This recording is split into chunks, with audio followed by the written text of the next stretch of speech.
Hello students,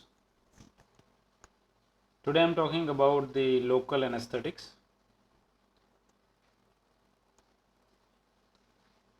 Local anesthesia refers to loss of sensation in a limited region of the body.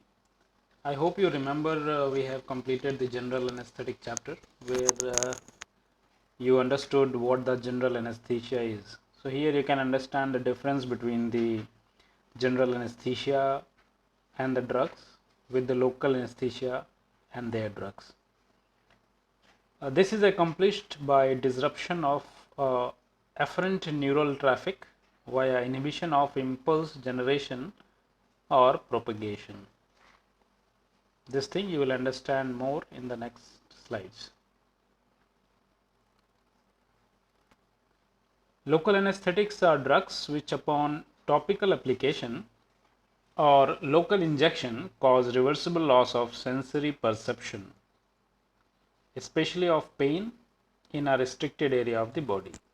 So here two things are very important to understand. First thing is the reversible loss. Whatever the loss of sensation is happening there, it will reverse. And sensory perception. So whatever the sensory neurons action is going to be suspended. So the sensory perception will be lost and that loss is reversible. They block generation and conduction of nerve impulse at all parts of the neuron where they come in contact without causing any structural damage.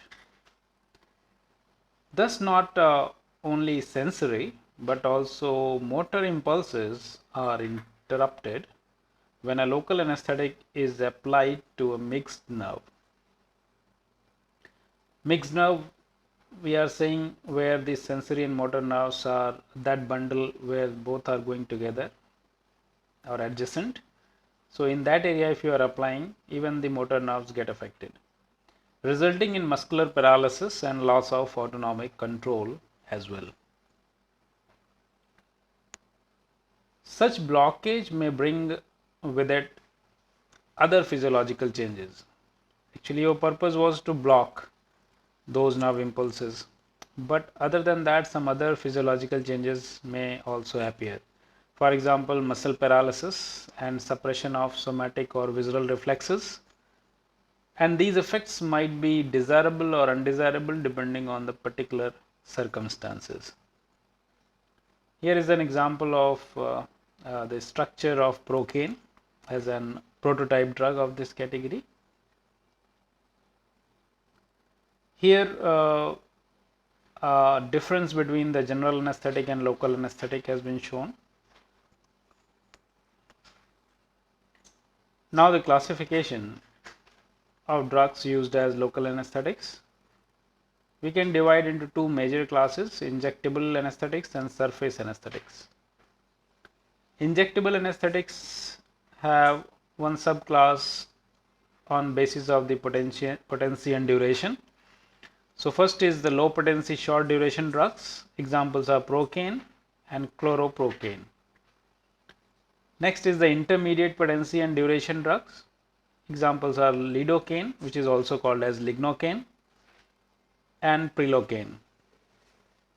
Third is high potency and long duration drug. Examples are tetracaine, bupivacaine, ropivacaine, and dibucaine. Now the second class, surface anesthetics. Here also this class of drugs are divided or classified as per their pharmacokinetic or as per their solubility. Under the soluble category, cocaine, lidocaine, tetracaine, binoxynate drugs are there. Insoluble category drugs are benzocaine, butyl aminobenzoate, and oxythazane.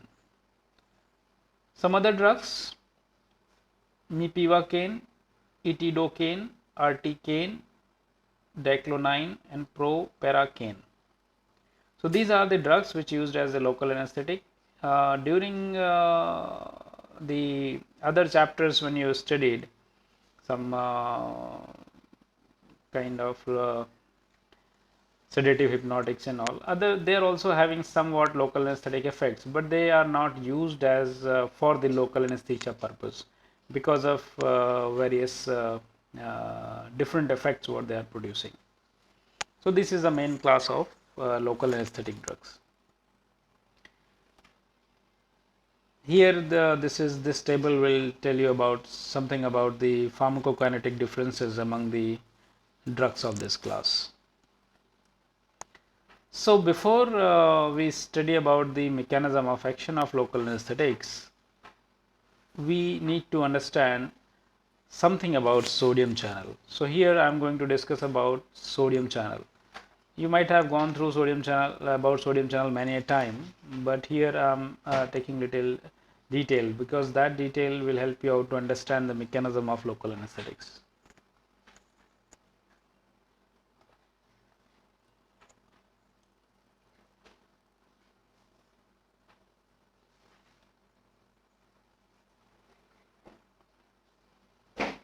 Before talking about the sodium channel, I would like to add a few more points about the local anesthetics here, which can help you out to understand this mechanism. Local anesthetics are usually the weak bases with the amphiphilic property.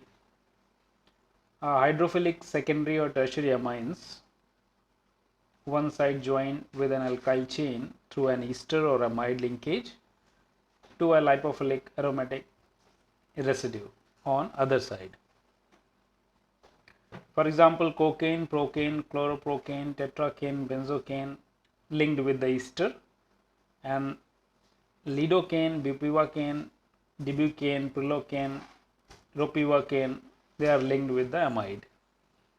So to know a little bit chemistry about it will help you out to understand how they linked up with the sodium channel here. So here you can see one structure, which is the structure of sodium channel. You can find out that sodium channel is like a two-dimensional representation of the structure is here.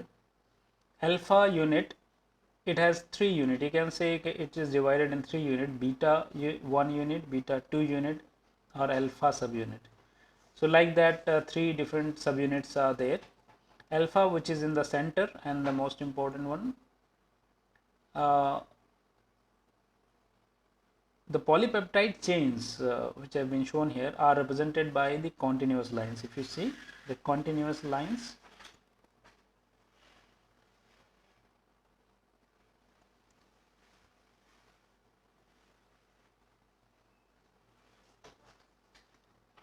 cylinders represent region of transmembrane helix. If you see the cylinders, you can find the transmembrane helix. These are the transmembrane helix.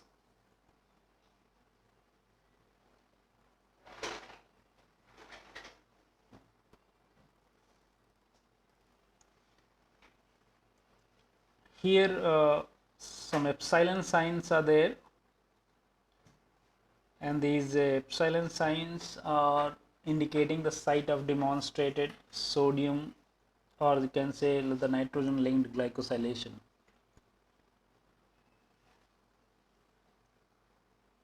Now under this, the large alpha subunit contains the 4 domains. So this is the alpha subunit.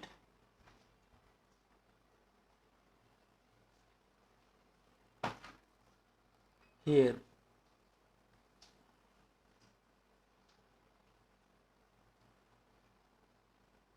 you can find this area is 2, 3, 4.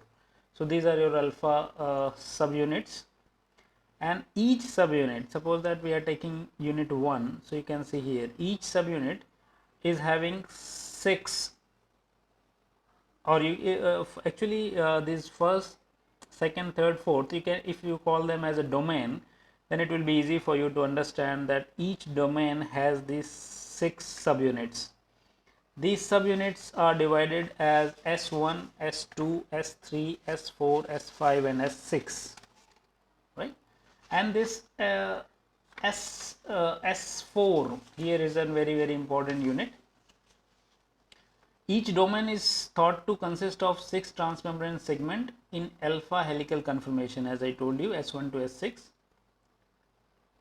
and an additional reinterent pore loop, right? And you can find in reinterent pore loop is also there.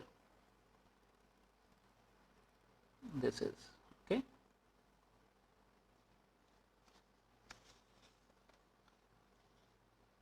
A nearly symmetrical structure formed by 4 homologous domains. The voltage dependence. Now the sodium channel, this is the structures of sodium channel look like, and you know very well that sodium channels are the voltage sensitive sodium channels. So the voltage dependence of channel opening is hypothesized to reflect conformational changes that result from the movement of voltage sensors in response to change in the transmembrane potential. It means these 6 subunits S1 to S6, in between the one subunit which is S4 is actually responsible for the voltage sensing ability.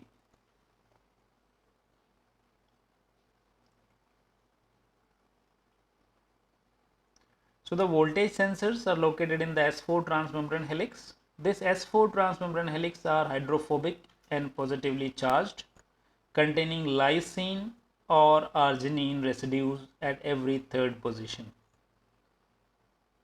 These residues move perpendicular to the plane. So these residues are moving perpendicular to the plane of the membrane, and by this movement initiating a series of conformational changes in all 4 domains, and then the channel will turn into an open state channel. The transmembrane pores of the sodium channel is surrounded by the S5 and S6 helix. You can see S5 and S6 helix. So this is this one is S5 and this one is S6. So like that, S5 and S6 are actually making this loop. So the transmembrane pore of the sodium channel is surrounded by the S5 and S6 helix and the short membrane associated segment between them that forms the loop. This is called as P loop.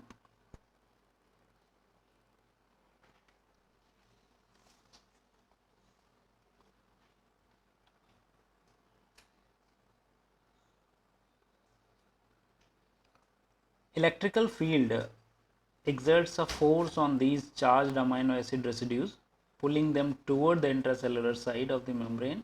Depolarization allows them to move outward. So by this they are moving inward and outward, and by that they are generating the impulse. Why? Because when they sense the change in uh, electric impulses, they move, and when they move, because of their movement, the conformational changes in the channel happens, and then channel get open. So like this, this sodium channel actually works. The S5 and S6 transmembrane segment and the short membrane associated loop between between the loop, which is called P loop, forms the wall of the pore in the center. So if you see, understand how the center has a wall. So these are forming the walls of the pore of an approximately symmetrical square array of the 4 homologous domain. You can see this portion here. You can see this portion here, what I am showing, the B portion. Here you can find the first portion is called the closed condition. Second portion, this one here, this one started changing. You see this portion has changed, now this portion has changed, and now this portion has changed. So these changes are, you can see the middle portion, the pore size is increasing. Okay, so when you can see the last one, uh, in the last one here, the three of them have changed, and then one more is left, and here you can see in this portion, which is, we call it as an open portion, all four have changed, and in the middle portion you can see the middle pore has increased. So when the middle pore has increased, now this condition called as the channel is open. Now when this black loop, when it get reversed, then that condition is called inactivated state. Inactivated state is that state where whatever change in equilibrium happens or change in the membrane potential happens, this channel is not going to be open, right? It's an inactivated state.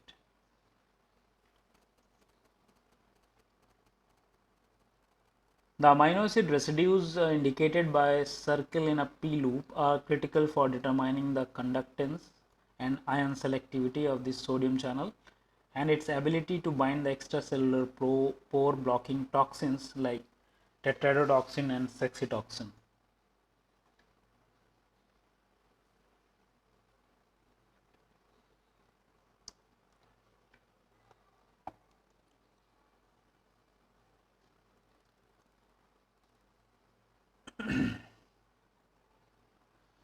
Actually, the short intracellular loop connecting homologous domain 3 and 4 serves as the inactivation gate of the sodium channel. Now you can see 3 and the 4.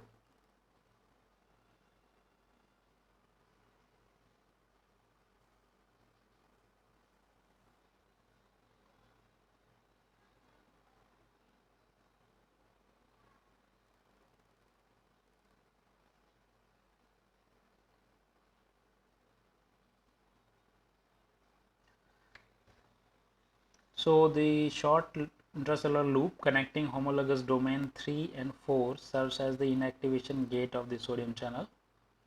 It is thought to fold into the intracellular mouth of the pore and occlude it within a few milliseconds after the channel opens. And here three hydrophobic residues, isoleucine, phenylalanine, methionine, at the position marked H appear to serve as an inactivation particle.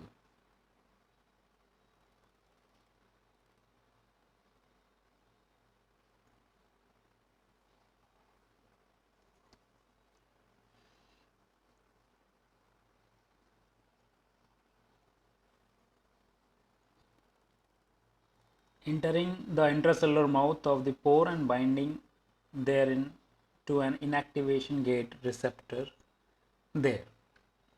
So now this is another structure which help you out to understand that here you can find this is one gate which is called the activation gate, and here this is H, which we call it as an inactivation gate. So here this is the condition of the activated condition, and this activated condition, when the activation gate opens here, so it's called as the channel open state of the channel or activated state of the channel. Inactivated state is that state where you see the position of this inactivation gate. Here the position of the inactivation gate is just occluding the pathway, so it is an inactivated state. Even the channel is open, you can see this portion is open, even though sodium cannot enter into it because the inactivation gate is on.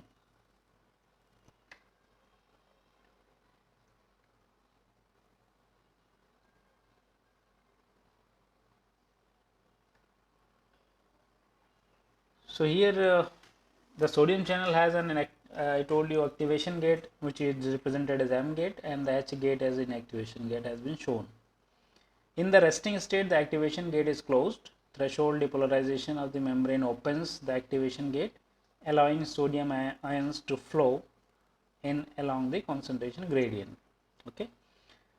Within a few milliseconds, the inactivation gate closes and ion flow ceases. The channel recovers to the resting state in a time dependent manner. I hope you remember when I was talking about the neurohumoral transmission, there also I have discussed you about the phase 4, where there was a one recovery phase, or there was one inactivation time. In that inactivation time there was a correction phase where the correction of the membrane potential was happening, right? It was achieving the from hyperpolarization state to a resting membrane potential state. So here also talking about the same thing. The channel recovers to the resting state in a time dependent manner. The local anesthetic receptor is located within the channel in its intracellular half.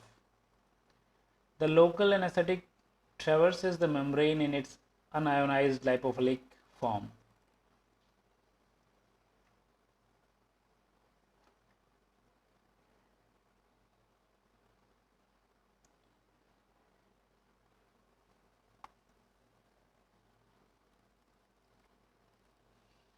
Usually this neuronal sodium channel is a 300 kD glycoprotein composed of a large alpha and 2 beta 1 beta 2 subunits that already you understood by this.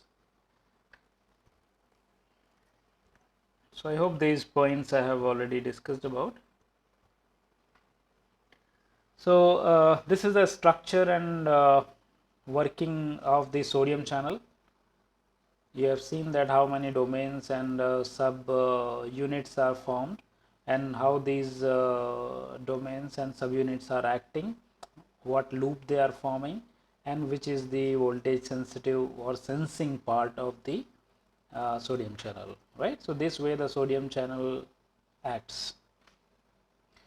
Okay, now I'll talk about the mechanism of action. So the knowledge of the sodium channel will help you out to understand the mechanism of action of these drugs.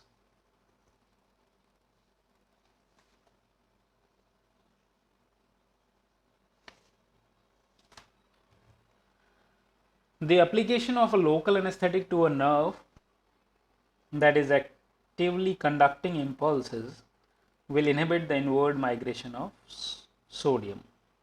Okay. So one thing is that which the nerves which are actively conducting impulses, if you apply these local anesthetics there, a good result usually appears, and they will block the inward movement of the sodium. This elevates the threshold for electrical excitation, reduces the rate of rise of the action potential, slows the propagation of the impulse, and if the drug concentration is sufficiently high, completely blocks the conduction.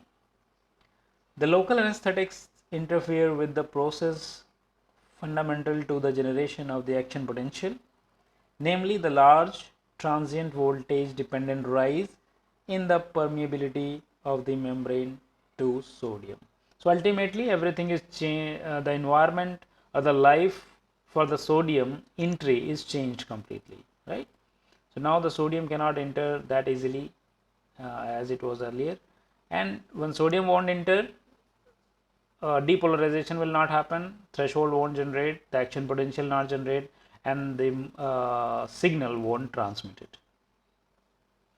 The presence of the local anesthetics at a specific site in or near the sodium channel interferes with the normal passage of sodium through the cell membrane by stopping a conformational change in the subunit of the voltage gated sodium channel. Right, you have seen now that subunit 4, when sense the voltage, it moves upward and downward, and then what happens, it creates the conformational change, and that conformational change will create the opening of the sodium channel. So when you apply these drugs here, this thing is not happening, because there is no electrical impulse to be sensed. So there will be no movement and no sodium channel opening. Nerves that are rapidly depolarizing are inherently particularly susceptible to the effect of local anesthetics. So this is a very important point. Nerves that are rapidly depolarizing. So the rapid depolarization, wherever the rapid depolarization is going on, if you apply this local anesthetics there, very good results comes. This is termed frequency dependent blockage and is thought to occur because the local anesthetics get to their receptor sites only when the sodium channel is open. Means only these drugs are acting when the depolarization is going on. To summarize this mechanism, this is a very important thing. If you remember this, you can write the whole mechanism by your own. Change in transmembrane potential, voltage sensed by the voltage sensors, movement of voltage sensors, conformational change in channels, and then channel opening. This is the normal procedure. Now there is no, means the change in transmembrane potential will be there, but or may not be there, but the voltage cannot be sensed by the sensors if you apply the local anesthetics, right? So no movement, no conformational changes, no channel opening. So by this, I hope you understood that what these local anesthetics are, what is their classification, how these drugs are acting on sodium channels, and what they do on the nerve impulse and conduction, and nerve impulse generation and conduction to block the sensory impulses. Now wait for the part 2 where we will discuss about pharmacological actions and all. These are the references I have used here. Thank you for listening.